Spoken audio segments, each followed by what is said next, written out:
decirme los policías que legalmente están ahí, que no tengo por qué entrar, es que yo soy profesor del político. Ah, pues a lo mejor era, ¿sí? Porque se ha decidido que ya no permanezca en el instituto como profesor. Pero eso puede pasar con cualquier profesor de educación primaria, de cualquier nivel y de cualquier institución pública. Bueno, aquí hace referencia a la Ley General de Educación, pero entonces estrictamente esa ley establecerá los mecanismos mediante los cuales podrá ser anulado nuestro derecho a la estabilidad en el empleo, claro, a menos que lo impidamos, ¿sí? Y entonces nunca debemos resignarnos. Recuerden que aún en los tiempos más difíciles de nuestra historia, cuando nos arrebataron más de la mitad de nuestro territorio, hubo mexicanos que estuvieron dispuestos a luchar, y nadie lucha si no piensa por lo menos en la posibilidad de triunfo, si no en ese momento, en un momento inmediato, pero en un momento posterior, ¿sí? Y eso es lo que anima a luchas heroicas en las que, aun cuando en ese momento esté perdida la guerra, como en 1521, ¿sí? O como en la misma guerra contra los Estados Unidos, había la convicción de que era mejor luchar, porque en el peor de los casos ese iba a ser un ejemplo de lucha para las siguientes generaciones. Y entre otras cosas, por eso en México no hablamos francés, ¿verdad? Y no tenemos a un emperador descendiente del archiduque Maximiliano, ¿verdad? Bien, entonces, en ese sentido, mi punto de vista, y retomando el punto de vista de mucha gente, de muchos luchadores sociales, es que debemos luchar con convicción de triunfo, pero una convicción que no es ilusa, una convicción basada en la realidad, que nos indica que para que haya opresión tiene que haber no solo opresores, tiene que haber oprimidos. Si son acabados los oprimidos, pues no puede haber opresión, porque se acaba la fuente precisamente, y más particularmente de la explotación. Entonces, en el peor de los casos, ¿verdad?, si no logramos cambiar el rumbo no solo de la nación, sino del mundo, pues antes de que las condiciones de vida o las condiciones necesarias para la vida humana sean destruidas, pues eso sería pues la fatalidad más grande, pero de ninguna manera podrán imperar por siempre los opresores. Y bueno, pues es una situación mucho más trágica, mucho más difícil que la que se vislumbró hace años o hace siglos, pero debemos estar conscientes del tamaño del problema, pues para enfrentarlo precisamente del tamaño que es. Y como Fidel Castro recientemente decía en una reunión de intelectuales, les decía, ¿qué pasaría si algunos llegaran a la conclusión, y por más que revisáramos los razonamientos, llegáramos a la conclusión de que no podremos triunfar?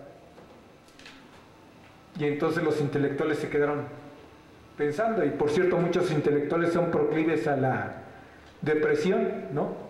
Dicen, no, pues ya ni modo, pues ¿qué nos queda? Etcétera, ¿no? Y dice, no, pues nuestro deber sería de todos modos luchar. Por cierto que si teóricamente llegamos a una conclusión que nos es absolutamente desfavorable, pues debemos luchar. ¿Qué tal si nos equivocamos en la teoría? Veamos si en la práctica podemos superar esa conclusión adversa, ¿sí? Entonces, decía uno de los tres aspectos más lesivos de esta reforma es este punto, que por cierto lo anunció Peña Nieto. Ustedes recuerdan que tal vez recordarán, por cierto es importante muy en contra que estemos de Peña Nieto, nos guste o no, tiene el poder ejecutivo, ¿sí? Encabeza el poder ejecutivo, aunque por cierto, él es un títere, pero lo que dice anuncia su política, ¿sí? Y entonces, si ustedes recordarán, uno de los puntos que menciono es acabar con las plazas vitalicias. Pero yo les pregunto, compañeros profesores, ¿y alguna vez han existido las plazas vitalicias? No, nunca, ¿sí? Ni siquiera el Bester Gordillo tiene una plaza vitalicia. Lo que existe desde hace años es, desde que existe la Ley Federal de Trabajadores al Servicio del Estado, es el derecho a la estabilidad en el empleo. Pero es un derecho que está limitado, ¿por qué? Por el cumplimiento de su trabajo por parte del trabajador, en este caso del profesor. En la ley actual, o sea, con el marco legal que existía hasta antes de esta reforma, por supuesto que cualquier profesor que no cumpliera con su trabajo podía ser sancionado. Por supuesto que existían los mecanismos de evaluación, si no, pues el sistema educativo mexicano nunca habría destacado siquiera, ¿sí? Pero precisamente a través de esta figura propagandística y con toda una campaña muy fuerte de años, ¿sí?, que incluyeron esa película famosa que se llamó De Panzazo, ¿sí?, donde pretenden hacernos creer que toda la fuente de los males del sistema educativo mexicano son los profesores, o somos los profesores, ¿sí?, como si los profesores no fuéramos, como todos los trabajadores, subordinados ¿a quién? A los jefes, ¿no? Y entonces, si un trabajador no cumple con su trabajo y ese trabajador no es sancionado, ¿de quién es la responsabilidad? De quien lo solapa, ¿sí? Pero es precisamente el promover la degradación entre los profesores la misma estrategia que siguieron y que han seguido para destruir otras instituciones y empresas propiedad del Estado.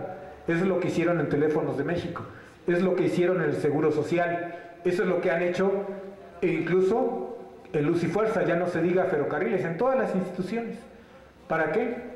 Para que la gente caiga en la trampa y diga, no, pues hagan lo que sea, privatícenlos, córranlos o a ver qué hacen, pero esta situación es insostenible, ¿sí? Esa es la política con la que han engañado a nuestro pueblo, y es por eso que incluso gente que se dice de izquierda avaló esta reforma nefasta, ¿sí? Bueno, hay que tener mucho cuidado, esto es muy duro, esto es muy difícil, y es natural que nos enojemos y que nos enojemos mucho, pero hay que tener cuidado con eso, porque también es lo que pretende el enemigo. Para el enemigo, pues sería de maravilla que nos muriéramos de un coraje, ¿no? Imagínense si Juárez y los liberales y todos los patriotas que tuvieron que vivir la dictadura de Santa Anna solamente se hubieran enojado. Pues simplemente perder más de la mitad del territorio, las traiciones de Santa Anna y todos ellos, pues, y probablemente algunos por lo menos se enfermaron de diabetes o del hígado, ¿verdad? Bueno, tengamos cuidado con eso, transformemos el coraje, que no debe pasar de ser una emoción pasajera, y transformémosla en voluntad de lucha, ¿sí? Voluntad de lucha y convicción de triunfo en nuestro mayor esfuerzo para entender la realidad, porque mientras mejor entendamos la realidad, mayores posibilidades de transformarla tendremos, ¿sí? Y no solo mayores posibilidades, sino será menos difícil, sobre todo considerando que la realidad social pues es bastante difícil. Y por cierto, ya se ha visto que con maldiciones pues por lo menos no hemos avanzado mucho si nos restringimos solamente a eso.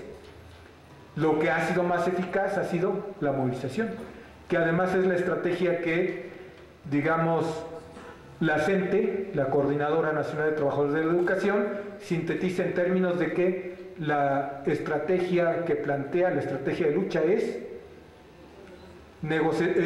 movilización, negociación.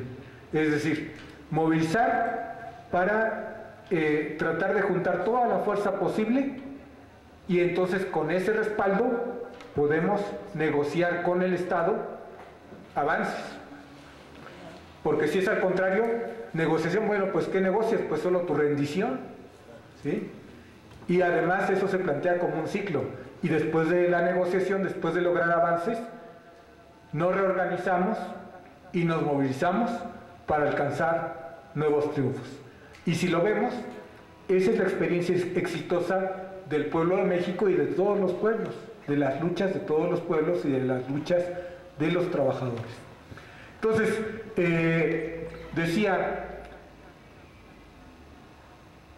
este es uno de los aspectos más lesivos de esta reforma, el que acaba con la estabilidad en el empleo, pero también acaba con lo que se ha dicho, las plazas automáticas, ¿sí? Que por cierto ahí debemos reflexionar muy rápidamente. A ver, ¿ustedes consideran que está bien o está mal que todo profesor egresado de la normal, por el hecho de haber egresado, tenga una plaza en la educación básica en particular, que es la formación que se le ha dado? ¿Ustedes consideran que eso está bien o está mal? ¿Qué opinan? Que está bien. ¿Por qué? El Estado mismo lo educó, el Estado para eso, está formado para eso. Así es. El Estado mismo se va a decir de lo que él hace. Así es. Incluso el mismo artículo 3º lo dice.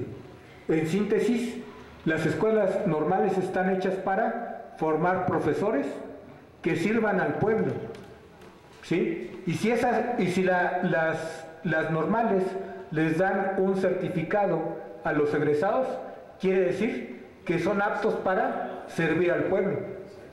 Y si en lugar de servir al pueblo, ese profesor, precisamente desde una plaza magisterial, se va a las filas del desempleo, se va de taxista o de cargador o de lo que pueda, entonces, ¿cuál fue el resultado de esos recursos que el pueblo invirtió en la educación de ese profesor? Resultaría un desperdicio, y resulta un desperdicio en todos los casos en los que ocurre. En todo caso, el filtro debe estar ¿dónde? Pues precisamente en los exámenes, en las pruebas que deben hacer los estudiantes para poder aprobar un determinado curso y finalmente para poder ganar un grado o para ser nombrados como profesores, ¿sí? Si alguien, por la razón que sea, no cumple con esos requisitos, pues simplemente no se le da su certificado o su nombramiento como profesor, ¿sí? Y así debe ser. Y por cierto, que eso nos permite extender este razonamiento, por ejemplo, al caso de los aspirantes, no solo a educación superior, sino a educación media superior. Ya aprobaste la secundaria, pues quiere decir que tienes un certificado que dice que estás capacitado para ir al siguiente nivel, ¿sí? Y más aún, debiéramos extender esto a todo lo que es la formación, no solo profesional, sino de todos niveles, en manos de instituciones del Estado, porque el razonamiento es exactamente el mismo. ¿Para qué invierte el Estado recursos en formar profesionalmente o a nivel técnico, o incluso de capacitación para labores obreras? ¿Para qué los invierte? Pues precisamente para que esa capacitación rinda frutos para el país, para el pueblo en particular, ¿sí? De otra manera, pues está desperdiciando los recursos.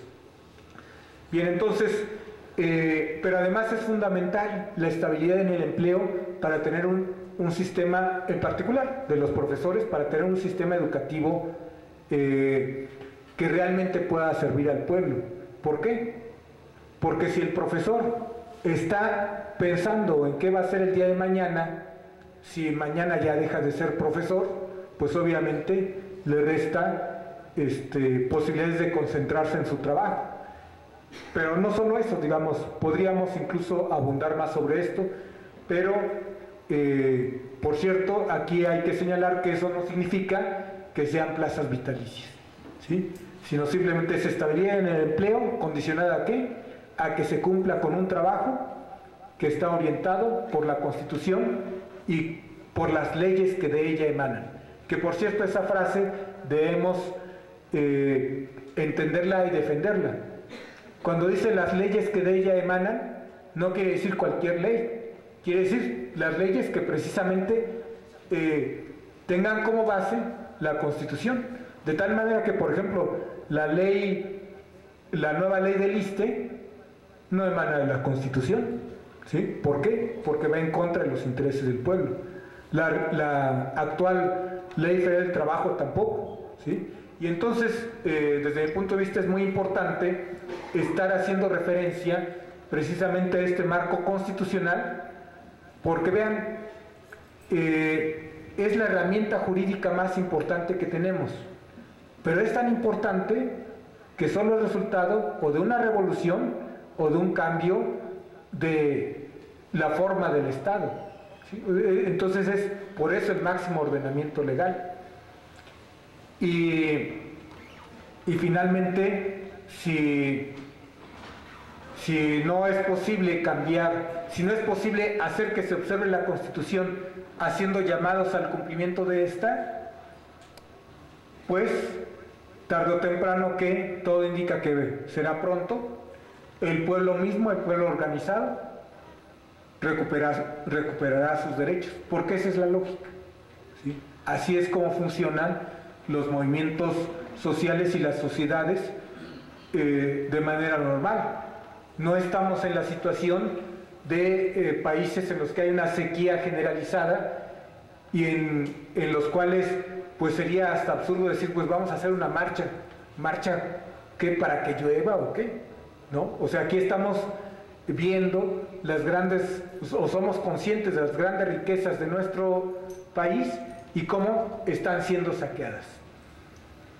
Entonces, este es el punto, o uno de los aspectos más lesivos de esta reforma, que es acabar con la estabilidad en el empleo, acabar con lo que es el sistema educativo en términos de la conexión que hay y que debe haber entre educación normal o normalista y las plazas de los profesores de educación básica, que incluso hay propuestas que plantean que todo profesor, sea del nivel que sea, debe tener una educación normalista.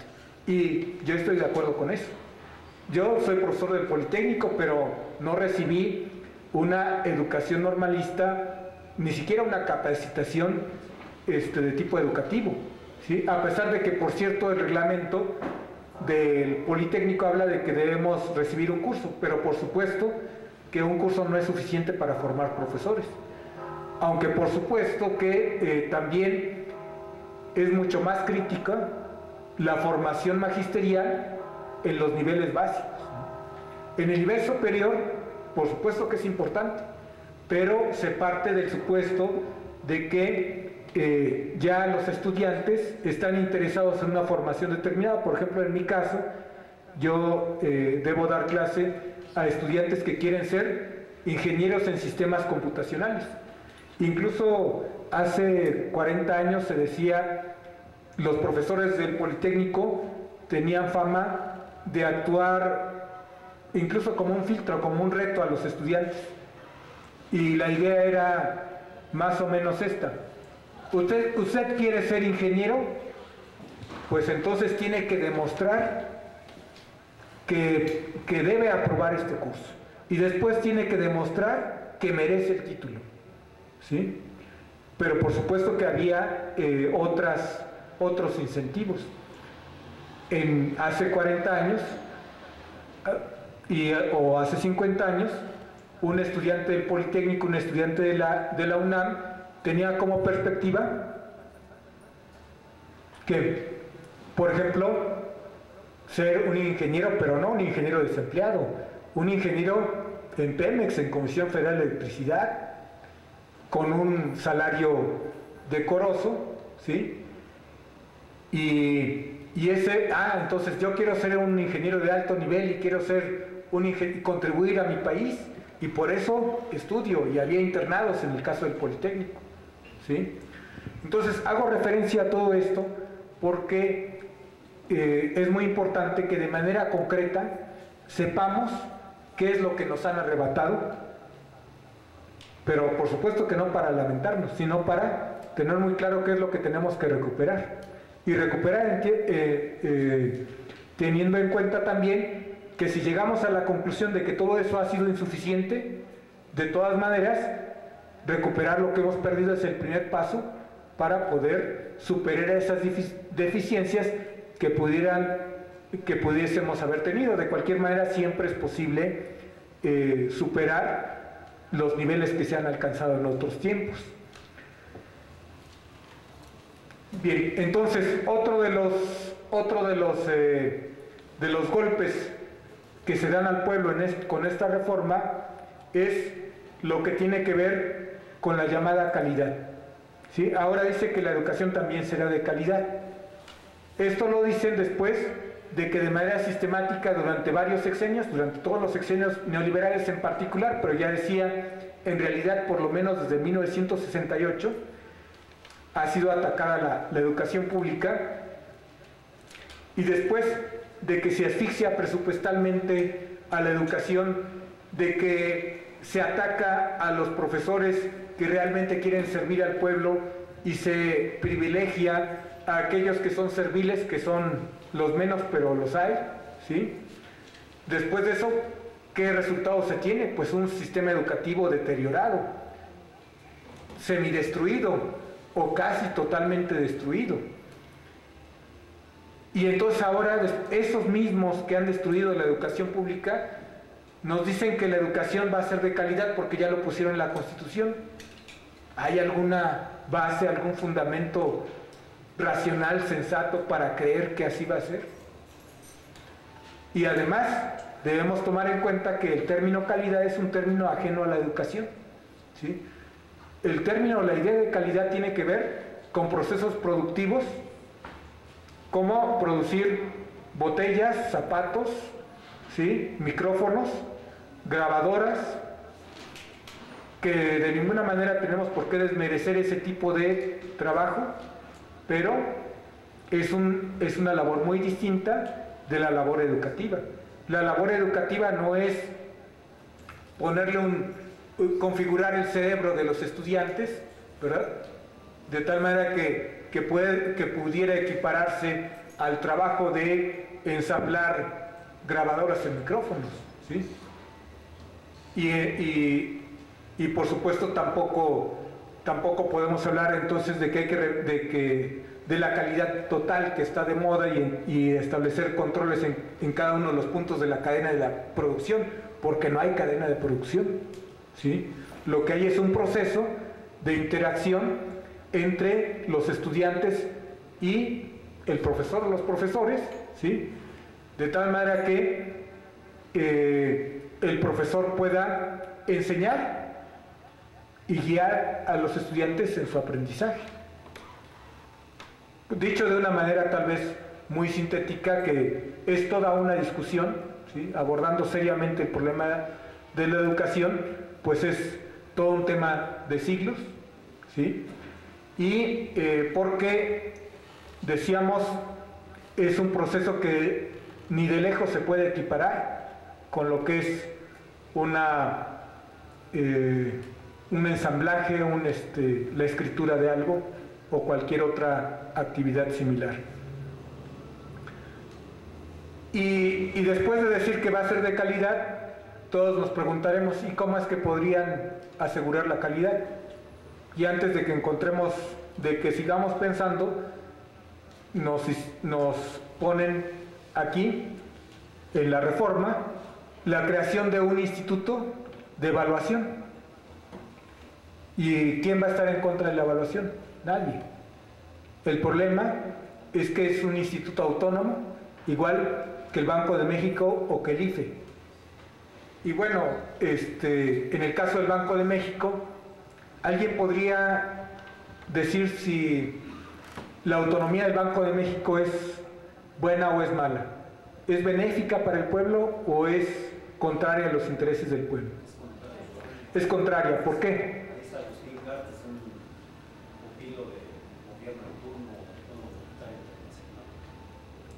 Bueno, lo podemos ver por el tipo de gente que han puesto, que son realmente títeres de los grandes capitales, ¿verdad? Pero hay un problema de fondo, y es que esa autonomía, pues ¿es autónomo de quién? El Banco de México es autónomo con respecto al Estado mexicano. Eso quiere decir que el Estado mexicano pierde soberanía nada más y nada menos que sobre la definición de la política monetaria, que una parte de eso significa pues los recursos del Banco de México, o sea, los recursos que pueden servir para intervenir en situaciones inflacionarias, para intervenir para promover la producción, ¿sí? Es finalmente el instrumento con el que el Estado puede, o uno de los instrumentos principales con los que puede intervenir el Estado en la economía, ¿sí? E incluso lo ponen en términos de ley que el objetivo principal del Banco de México es contener la inflación. Nada más. No es crear empleos, no es impulsar una política económica para crear empleos, por ejemplo, ¿no? Sino es para contener la inflación, que eso es lo que más les importa a las grandes transnacionales, ¿sí? Entonces, ese es el problema de que se crea un instituto autónomo del Estado, pero dependiente de las transnacionales.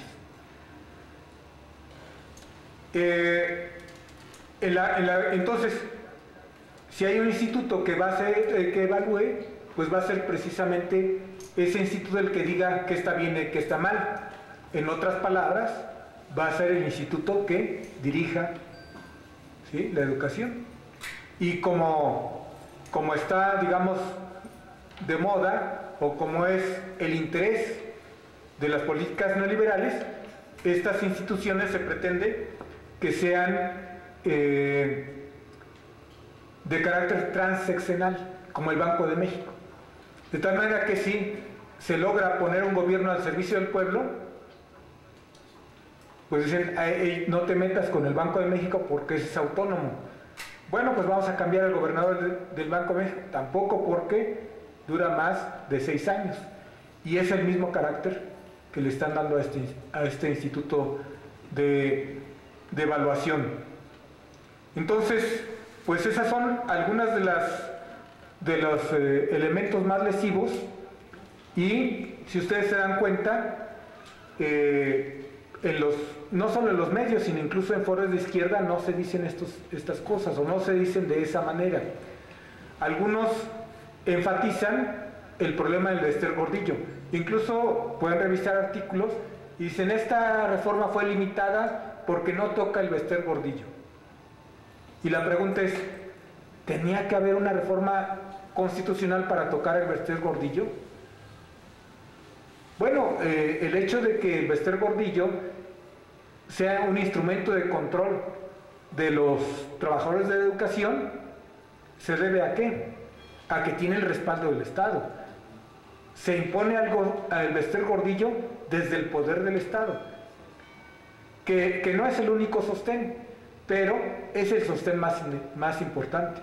Si realmente a alguien le interesa que se democratice el Sindicato Nacional de Trabajadores de la Educación, pues basta con que se le quite el respaldo, no solo al Bester Gordillo, sino a todos los charros, que les llamamos, ¿no?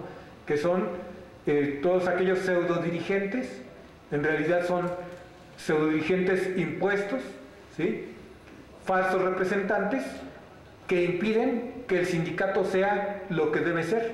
¿Qué debe ser el sindicato? Un instrumento de defensa de los derechos de los trabajadores, ¿sí? Y no necesariamente es un instrumento que tenga que oponerse al gobierno. Revisemos cómo fue la nacionalización del petróleo. La nacionalización del petróleo tuvo como base una huelga, ¿sí? Tuvo como base la fuerza organizada de los trabajadores, que se enfrentan a las petroleras extranjeras, y eso es lo que facilita al gobierno de Lázaro Cárdenas la expropiación. Incluso hay una experiencia de dirección de los trabajadores petroleros al inicio de la industria petrolera como propiedad de la nación. Entonces, de todas esas experiencias es importante que aprendamos, y también es importante que entonces estemos combatiendo, se dice, las 1000 cabezas del monstruo con el que nos están oprimiendo, ¿no? Que en otras palabras son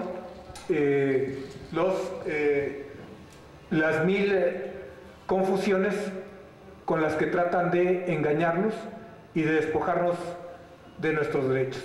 Entonces, finalmente estaría, no sé si habría algo antes, ¿sí? No, nada más por la cuestión del tiempo. Sí. El tiempo aquí limitado. Y bueno, pues para que concluyas, podemos hacer a lo mejor una ronda de preguntas, ¿no? Si tienen algún comentario. Claro, claro, sí. Bien, el tema es demasiado amplio, entonces solamente estaría sintetizando, recapitulando, en términos de que el artículo 3º es sumamente importante, ¿sí? Esta reforma es nula si nosotros nos remitimos a lo que es realmente lo que debe ser una reforma constitucional, y que esta reforma está montada sobre una gran propaganda.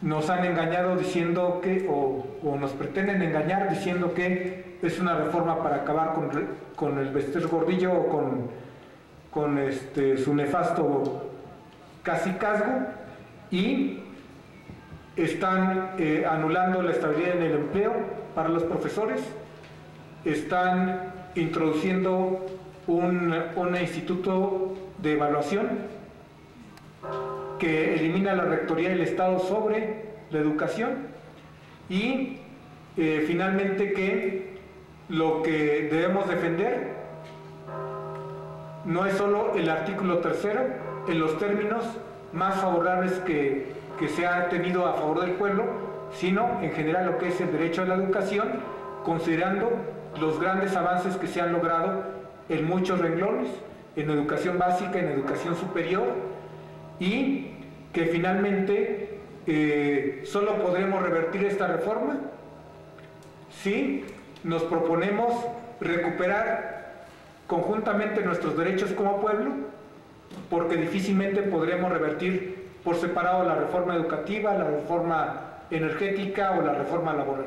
Estamos en una situación en la que solamente un programa que unifique las luchas de todo el pueblo por recuperar en conjunto todos esos derechos de los que nos han despojado, es lo que nos daría la posibilidad, desde mi punto de vista, de recuperar precisamente estos derechos, en particular el derecho a la educación, y solamente agregaría que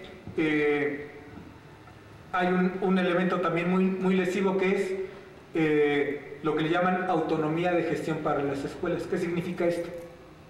Suena positivo, autonomía, bueno, pues se presenta o se pretende presentar siempre como un término positivo, pero lo que significa es, lo podemos ejemplificar, por ejemplo, cuando alguien cumple 18 años y le dice a sus padres, bueno, ya soy mayor de edad, y entonces la respuesta usual se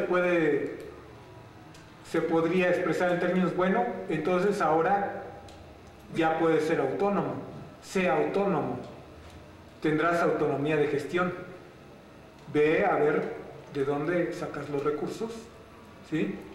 Que eso es lo que dice la reforma, que las escuelas tendrán autonomía de gestión. ¿Por qué? Porque dice, podrán gestionar los recursos que sean necesarios para su funcionamiento. Traducción, no va a haber recursos del gobierno federal. O sea, la manera en que el sistema educativo debe funcionar es con base en presupuesto, ¿sí? Presupuesto asignado, y las escuelas o las instituciones como el Politécnico deben ejercerlo y no andar buscando recursos. Porque ¿qué significa eso? Entonces, bueno, ¿quién querrá patrocinar la educación? pues a lo mejor una parte Slim, una parte Bill Gates, pero siempre y cuando esa educación esté orientada a servir a sus intereses, ¿sí? Entonces, autonomía de gestión significa abandono presupuestal. Y eso está conectado con la reforma que ha sido anunciada ya, que es la reforma petrolera. Entonces, acostúmbrense a que no habrá recursos, y si después preguntamos, ¿y los recursos del petróleo? Pues ya hay una reforma petrolera y ya está privatizado. Bueno, eso es lo que pretenden, y eso es lo que desde mi punto de vista debemos tratar de impedir con todas nuestras fuerzas. Pero aún si no lográsemos impedir esta reforma petrolera, debemos también tener muy claro que esa no sería la derrota final, sino al contrario, debería servir para organizarnos mejor y recuperar todos nuestros derechos. Pues ese es mi punto de vista, y pues abrimos el debate de las intervenciones.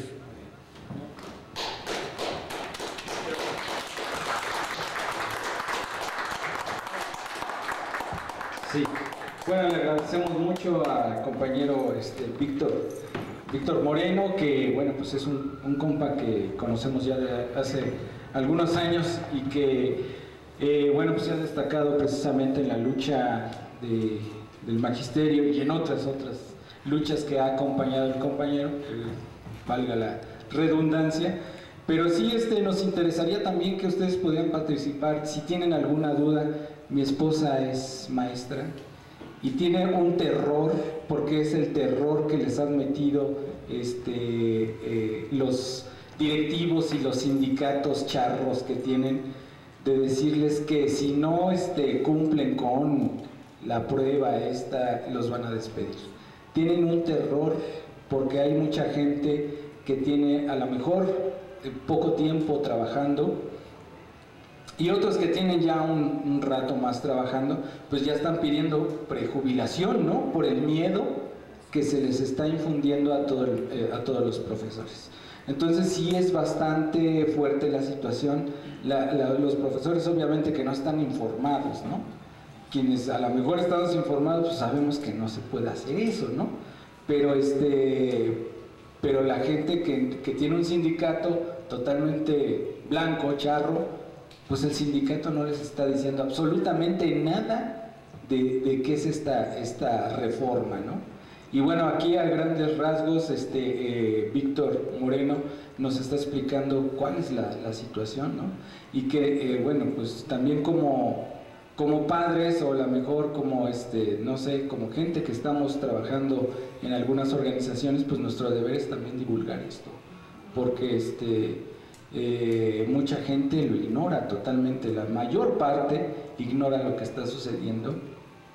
Y yo ahorita comentaba con una señora y dice, no, eso no va a pasar, eso no pasa.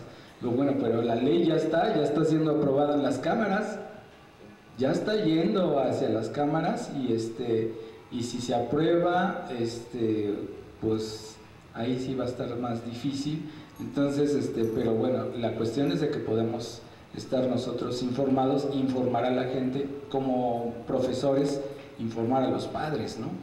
Porque ahí sí también esa es otra labor que tenemos que hacer.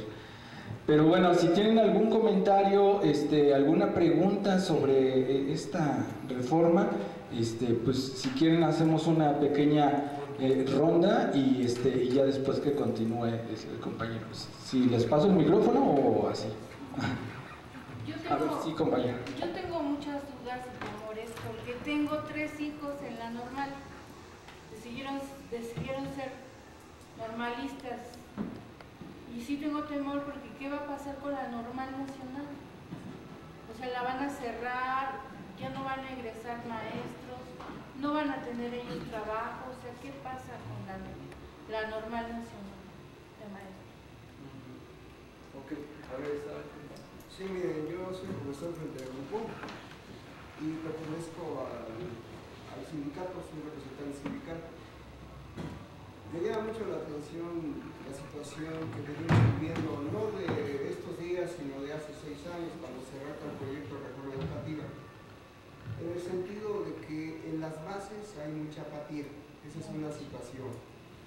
Yo he invitado invitado a mis compañeros a asistir a algunos eventos de información y demás, y estoy constantemente trayendo de muchos lados de información para evitar esos temores y esos miedos. Ese es mi trabajo. Yo, independientemente de, no soy charro en ninguna situación de eso, soy profesor de historia y siempre he estado comprometido. Soy egresado orgullosamente de la Nacional, de la Superior de Maestros, egresé hace 10 años, pero también soy jubilado de una institución pública y la reforma, la lista me pegó. El artículo 80 ya me prohíbe tener 2 pensiones, pero bueno, mientras haya resistencia estaré presente. Una de las cosas que me preocupan de veras es la apatía de los mismos profesores que estamos frente a mí. Ha habido marchas como la que se convocó hoy de la sección 9, donde muchos de mis compañeros que son de primaria también les dijeron: nosotros vamos porque nos interesa estar presentes y defender, junto con las secciones que vienen de Michoacán o de Guerrero o de Oaxaca, que son bastante combativas. La sección 10 en la actualidad está muy disgregada en todas las situaciones de política. Somos bastante individualistas. Ya se aplicó la reforma, como dice aquí el compañero, al artículo 3, donde se pone una palabra que se llama idoneidad, sin que nadie diga qué es. Después de eso se viene la reforma a la Ley General de Educación, que ya está en proceso en el Senado, en el Congreso de la Unión, y no sabemos cómo nos vaya a impactar. Ahí va a estar el golpe más tremendo, porque se va a definir qué significa esa palabra tan indefinida que no sabemos qué es calidad y qué es idoneidad. Los profesores como yo, que ya llevamos 15 años frente al grupo, sí tenemos cierto temor, pero tenemos confianza en que hemos hecho nuestro trabajo. Lo hemos hecho, digamos, en condiciones pésimamente deplorables, porque estamos viviendo violencia en las exteriores, estamos viviendo desintegración familiar. Nos dicen que hay equipo de cómputo y a veces solo una computadora sirve. Nos pusieron pizarrones electrónicos que contrató el Estado y nunca los han echado a volar, porque no les pusieron los softwares necesarios. Hay una serie de cuestiones que verdaderamente habría que revisar. Una reforma educativa que no tiene a unos profesores que la compartan, que la avalen y que le digan: necesitamos esto. No es una reforma educativa, es una reforma administrativa que nos quiere controlar. Las sanciones para los profesores desde hace años están vigentes. Profesor que no cumple su trabajo, se le aplica la ley, lo que sea. Las nuevas leyes de educación y los marcos de convivencia legales están a un punto candente. ¿Sí? Estamos totalmente desarmados los profesores. Cualquier padre de familia que no lo aprobemos con la normatividad correspondiente y que le pongamos un 5 al muchacho, nos puede reclamar, nos puede demandar, nos puede mandar al bote. Así de dramática está. Toda esta situación que vivimos los profesores que estamos ahí, sí es de terror verdaderamente, porque va en contra de nuestros derechos laborales, nos sentimos amenazados. Pero lo más triste, lo más lamentable es todavía la apatía. Y mucha parte del pueblo que debería estar informada no lo está, porque los medios de comunicación están en Televisa y finalmente dicen: el responsable del fracaso educativo es el profesor. El responsable de que haya Chapos Guzmanes en México es el profesor. El que haya violencia y asaltos en los microbuses es el profesor. Pues dice uno, pues finalmente uno se la tiene, pues sí, yo seré el responsable verdaderamente de este desastre nacional. Y uno se pone a reflexionar en esa situación, pero reflexiona y dice: no, no es posible. Yo solamente vengo 4 o 5 horas aquí, soporto a los chamacos, les doy lo que yo pueda, los enseño, los encamino, les enseño valores. Hago mi trabajo. ¿Quién no está haciendo el trabajo? El Estado mexicano. En 1982, el gobierno de Miguel de la Madrid establece el primer pacto de crecimiento y estabilidad económica en México. Y cada año lo renueva, lo renueva, lo renueva. Yo les digo a mis alumnos, 1982, los papás podían tener 5 hijos, hasta 12 hijos, y mi mamá no trabajaba. El salario mínimo te alcanzaba para comprar 10 kilos de bistec. Se sentó el primer pacto de crecimiento y estabilidad económica con Miguel de la Madrid y nos quitaron a los trabajadores el ingreso familiar. Del pastel, del presupuesto nacional, de la ganancia nacional, nos redujeron. Ahora que crece la población, somos más pobres, cada día hay más desempleados. Estados Unidos dice que vivimos una revolución, y es exactamente una revolución, porque los más pobres, los más desamparados, los más miserables se lanzan a las calles a robar y van haciendo escuela. Y la educación, y gracias. el Estado, mientras haga sus reformas sin profesores, ya no digamos sin sindicatos, finalmente va para donde lo llaman, pero sin un profesor. No alcanzo yo a entender cómo es que no ha habido un secretario de Educación Pública que sea egresado de una escuela de profesores, una normal, que conozca la pedagogía, la problemática nacional. Es un exdirector del IFE, es un exsecretario de Gobernación, etcétera. Son todólogos, pero menos educados. Si hay alguna profesora aquí, de veras, creo que comparte mi sentimiento, creo que comparte toda esta vivencia que estamos hoy presentes. Yo, gracias al destino, gracias a Dios, trabajé 30 años en el Seguro Social, fui luchador social ahí en contra del régimen de jubilaciones y pensiones que nos querían instaurar, pero antes de que se cayera el mundo, yo me jubilé. Dije, ahí nos vemos y me voy a trabajar, porque todavía me siento con un poquito de bríos. Y dije, ¿puedo hacer algo todavía? No voy a esperar a que me muera yo en la sala de mi casa viendo televisión. De veras que es una preocupación. Quienes estamos al frente grupo, quienes trabajamos para México, para los hijos del pueblo, estamos verdaderamente molestos. No es la educación la culpable de todo este desastre nacional, es la Dirección Nacional de nuestro Estado mexicano, que se está vendiendo a los mejores postores internacionales. Yo sí los invito a que sigamos estas ponencias, que nos informemos. ¿Por qué no? Hay que luchar. Aunque nuestro Estado mexicano, nuestro Congreso, nuestros diputados hacen todo lo que nosotros no queremos que hagamos. Y así brinque todo México, lo hacen.